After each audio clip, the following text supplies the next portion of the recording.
Oh, good evening. I just going for a short ride just to get in some, get in some miles on a bike because I feel like I haven't been on the bike in quite a while. I'm very, very tired. I haven't gotten good sleep in like the last 3 or 4 days. But it is just so nice out. The weather's great. It hasn't dipped into the hyper hot season yet. It's just the like nice summer vibe season. But I'm sure that will be changing pretty soon. We went to Bennington, New Hampshire today, where we're out on Franklin. We've put the final kibosh on the Franklin house that we were looking at. We loved the house so dearly. We very well may quite never come across another house like that one ever again.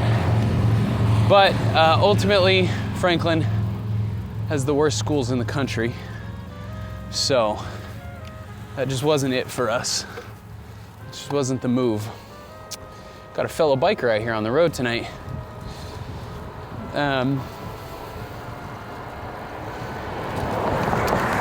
So we're back on the hunt. We remain optimistic, but I think we got a little fatigued by that process of, just being on the fence and like almost pulling the trigger and then not, it kind of takes some energy out of you in a way. But anyways, long story short, we went and looked at a house in Bennington today for a real low price, about $100,000 lower than our budget peak. As you can imagine, there's, some downsides. The house needs a lot of work, mainly cosmetic, but it looks like it needs a new roof. Definitely needs a bathroom remodel, definitely needs a kitchen remodel. But then other than that, those are no small things, right? Those are big costs. But other than that, it just needs like the wallpaper taken off of it and a paint job. And I would say long term, it could use a few things like probably a small expansion. There's a great spot on one of the walls where you can knock it down, put maybe another 400 or so square feet of dwelling, but that's further down the road. But the property, it's on a great piece of property. It's got a nice detached garage. And from what we understand, Bennington has a really good school district. So there's good fundamentals involved. And for the price, again, for the very low price, it's difficult to ignore such fundamentals. So, I don't know. I'll sleep on it. The other thing that we are toying around with and have been for quite some time, but today I just finally got serious about it. Or, I'm sorry, let me speak more clearly. I finally got in touch with someone who was serious about it. But building our own home, specifically a modular home. From what I understand, modular homes have come a long way. They don't seem to, they seem to appreciate value at the same rate as a stick-built. This is what I've had a couple sources say. But I've just been having a hell of a time getting in touch with one of these home builders for these modular houses, or a home builder at all, because they either don't answer their phone or they're just completely unwilling to give you any sort of substantial information. The home is one thing, but what I want answered is what am I looking at ballpark for the prep work for the site? So I finally got in touch with somebody who walked me through. It's obviously it's an estimation. When I'm on the phone with them, they're not looking at the property, and I totally understand that there could be 100 different potential costs. But I'm just like, what are we talking about? Are we talking about $100,000, $50,000, $600,000? But yeah, so it seems like it's feasible, but it's gonna be a lot of work and it's gonna be really expensive. Because what's so bizarre, and I can't ever quite wrap my mind around it, is like, oh, I'm not gonna deal with this construction zone. That just ain't gonna happen for me. Sorry, boys.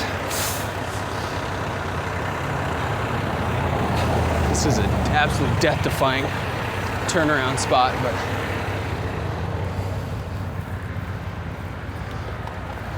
just swing out here. That wasn't so bad. Okay, that went a lot better than I thought it would. Yeah, what's so weird is, okay, let's say you own a piece of land, right? You own a plot. The house, the cost to build the house on that plot is gonna cost you as much as buying a house on a plot. Like, so you're buying the land and the house. That seems to be like more or less the case. There's no great savings in building your own home, which I guess is part of the reason that people buy homes and don't build them. And that's fundamentally because people view Americans, the American economy views the home as the largest investment vehicle in the family. Like that is the largest investment tool that the average American uses. And so everybody wants their homes to appreciate in value because they rely on it. And so you're not buying a home, you're buying an investment property. And so why would a politician, encourage any sort of building to happen? Because ultimately that'll depreciate the housing value, which will piss off all your voters, right?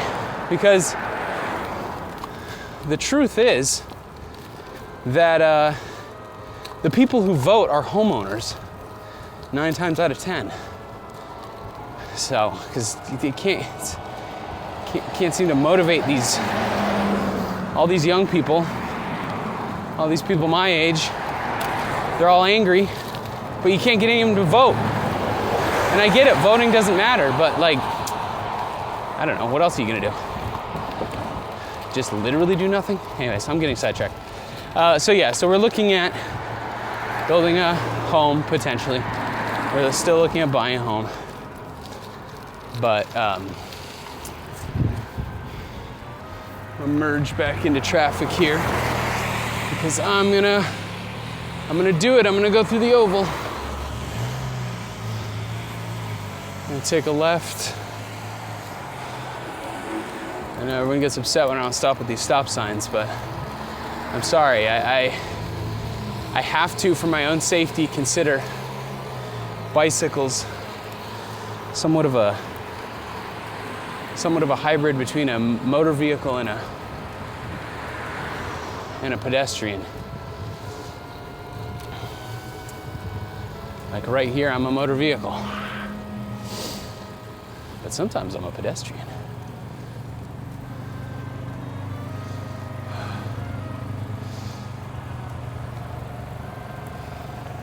Let's just take a break here for a second. Go right up alongside this lady. Now I'm a pedestrian again. So basically I just do whatever's most convenient for me in the moment. That's my strategy as a cyclist. No, I don't know. I'll do my best here, folks.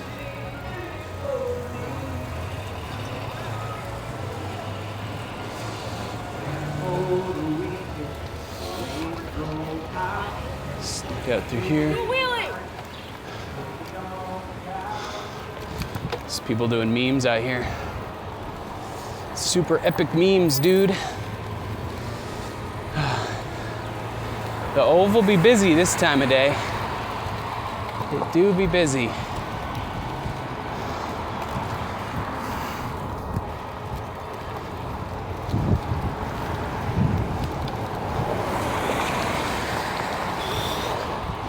I'm so freaking invested in this SpaceX IPO right now.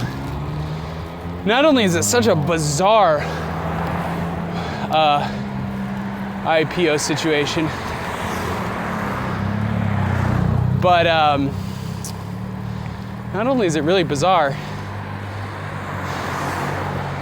But, fuck, is anyone gonna let me in here? I'm gonna go for this guy. I think it's a watershed moment for the sort of potential AI bubble situation. You know, I think it's gonna be where we will see maybe an answer to, is this all a bubble? As you know, if you've watched this channel for a while, I firmly do believe it is a bubble. But in terms of in what way and how violent the pop will go, I'm not so sure I can stake a claim on that. I don't know. The economy just seems to have more shell games up its sleeve at every turn, so money's not real, you know what I mean? But I do think it's reasonable enough to believe that all of these giant tech companies are way overinvested on AI. They have spent hundreds of billions of dollars. They lose money for every dollar they make. And they have absolutely no roadmap, no game plan. They have no clue how they're gonna pay it all back. They just keep putting forth this same sales pitch about just wait, it's right around the corner, just wait. I mean, they just sound like snake oil salesmen. Quite literally, it is an MLM pyramid scheme at this point. So the reason the SpaceX IPO matters is because they're going for one of the largest valuations or the largest valuation target in the history of the stock market. There's reason to believe that they are an overvalued company and they will not get that initial IPO offering. And as that has become more of the probability, Google puts forth this big thing about how they're gonna pay SpaceX to do compute. They're gonna pay like $1 billion a year or something. And then come to find out, you know, I mean, all it is because Google is like 88 billion invested in SpaceX. So they're trying to pump the stock. It's in their best interest for it to do really well. And then they might just quite literally dip on the whole investment. So why does this matter? Because ultimately, SpaceX, just like the rest of them, is so heavily leveraged that if this IPO doesn't work out for them, they're screwed. I mean, these companies have eaten up all, especially OpenAI, but like these companies have eaten up all their investment capital. There's no more SoftBank money. There's no more, you know, so along with SpaceX, following SpaceX is Anthropic's IPO, and then later this summer is OpenAI's IPO. Now, OpenAI has already they've been struggling front row and center. So this valuation of SpaceX this Friday, I think on the 12th, is really going to set the expectations of what the other two companies stand to gain. And there's so much money invested in these companies that I theorize, and I'm not alone on this, that if they do not get their target or half of what their target is, it might create somewhat of a selling panic. Now again, to what severity, I can't say. But yeah, I mean, at some point this is all has to come to an end. And again, let me be clear that I do not think that this is some I don't think that the whole technology, I'm not saying AI is like fake or whatever, so you know, chill right? I have a very complex relationship with AI as a technology. And you know, mostly because I think it is so oversold. I think there is this fear of being a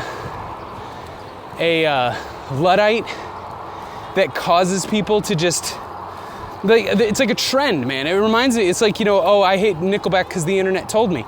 I swear to God, it's like, if you're a corporate C-suite, you have to like AI or whatever. I'm getting ahead of myself, but yeah, I'm really interested to see how this all plays out. And maybe nothing. I mean, likely. Pretty much nothing will happen.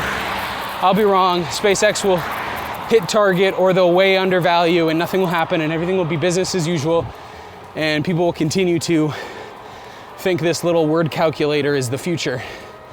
Or at least worthy of, 1/4 of the Earth's capital.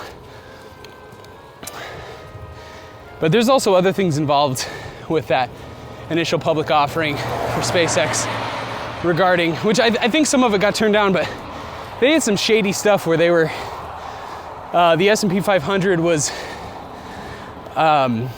like exempting them from a sort of trial run period that companies have to go through so that if they are overvalued, they don't take the entire economy down with them. But they were like exempt from that. And a lot of people were calling bullshit on that. But I think they backslid that idea a little bit, which is probably good. Because there was stuff in there like that you couldn't sue, and everybody's 401ks was going to automatically buy in to the to SpaceX. Anyways, whatever. Money's fake. The government isn't real. The only thing that matters is sweating a bunch on a bike. I'm going to end it here, guys. Thanks so much for watching. Thanks so much for listening to me rant. That was like 18 minutes. And thanks for joining me. I'm going to bike around a little bit, head back, but now it's time to listen to music and slip slowly into madness.